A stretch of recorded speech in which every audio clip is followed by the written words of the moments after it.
So listen up, troll, and let's go. It's time to sit back and watch a comic book jerk show. What's up? It's Aaron Gabbard, the comic book jerk, here at the Lexington Comic and Toy Convention with Doug Jones. Hello. Doug, I had no idea that you were Mac Tonight. It's Mac tonight. Come on, make it Mac tonight. Mac Tonight. Well, that's an old credit. Yes, I was the Crescent Moonhead guy that sang at a piano for McDonald's. So was that you really singing? No, that was a voiceover guy that sounded like Bobby Darin, but I was the guy you saw on camera. Yeah. So how was it with the big prosthetic head? How do you think it would be? How do you think it would be in a big prosthetic head? I would think it would be heavy. Hot, heavy, hot, yes. hot, uncomfortable, smelly when you smelly. Yeah, it's all those things. So how many of those commercials did you do? I did 27 commercials as Mac Tonight over a 3-year period. Yeah. Wow. Yeah. Well, a couple of weeks ago, I watched a movie that kind of blew my mind. It was a remake of an old black and white movie. Oh. You might know what it is. The Cabinet of Dr. Caligari. Good guess. You saw that recently? Yes. Oh, well, thank you for that. I had no idea that it was going to be such a great film. I was great, I was thinking black and white. I don't know. I like color a lot. Color a lot. Right. But what I wanted to come over and talk to you about was comic books. Like, as far as doing the Silver Surfer, and Hellboy, is there a pressure added to you to be this character coming straight out of the pages, or is it just... Yes. Well, when you're doing a character that has a large fan following in another medium, starting with a comic book as a source material, to translate that into film and to be that character that the fans already love in this other format, a lot of responsibility falls on your shoulders to portray him to the fans' liking. I'm more worried about satisfying the fans than I am satisfying my director, even, because I want, or the filmmakers, the studio, or whatever, I want the fans being happy with it, because they're the ones who are ultimately we're making the movie for. So when I got the Silver Surfer role for the Fantastic Four sequel, I went back and I studied up on him. I went back to the original comic books with Jack Kirby's artwork and Stan Lee's writing, and I got to know him, the character. How was the excitement level on that? Gosh. Did you have, well, I was excited. I get to be the Silver Surfer? I think I was more scared than I was excited, because I was just thinking, what? If I don't pull this off right, this is going to be the end of my career. But there's mixed reviews on the movie, but everyone seems to be pretty happy with what I did, which I'm very, very thankful for, because it was, I can't evaluate my own performance at all, but when I hear compliments from other people, it's very nice to hear. So thank you for that.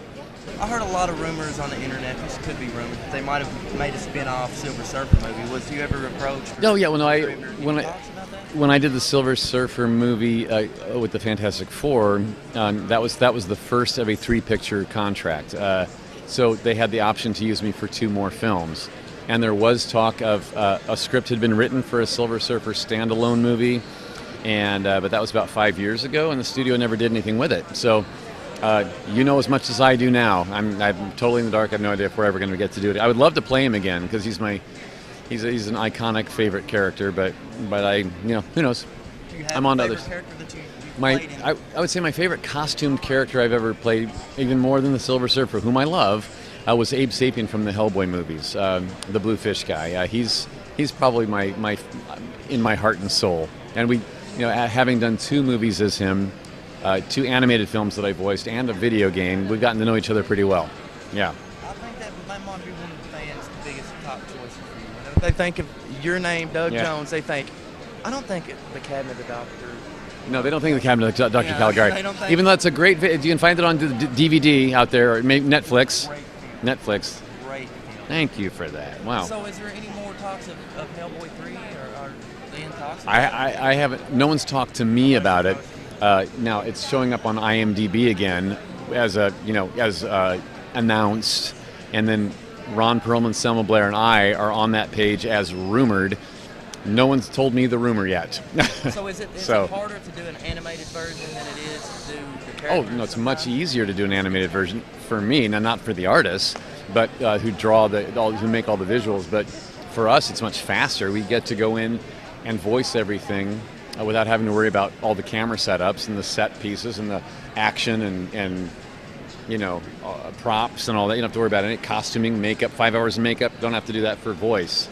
So it's a different animal, but you still have to find the character and do your acting bits, but it's just in a different medium.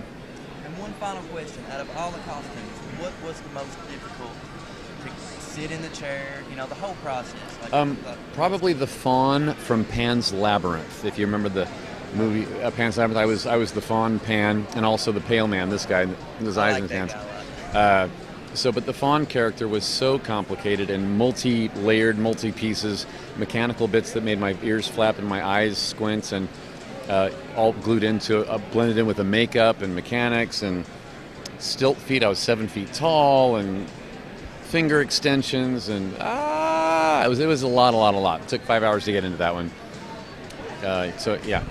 Well, it has been a pleasure. The pleasure's been mine. Thank you, Doug. Thanks for having me. From the flamers and dudes who were trolling the fans, who midichlorian masterminds concocted a plan before he had. Can you give us some Silver Surfer lessons?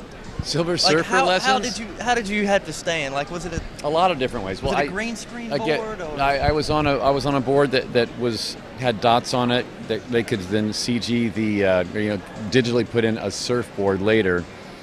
I was in a full rubber costume and suit that looked like the Silver Surfer, and then they did some enhancements on me later. Right. It made me look more buff than I really am. And I went with the original artwork again from the comic books, which would include poses like reaching forward with the cosmic power and talking to Galactus and flying forward like this. You know what I'm saying? There was also I did multiple poses and then trying to move gracefully from one to the other. Yeah, it's a whole process. Well, from comicbookjerk.com and the Lexington Comic and Toy Convention, this is me out.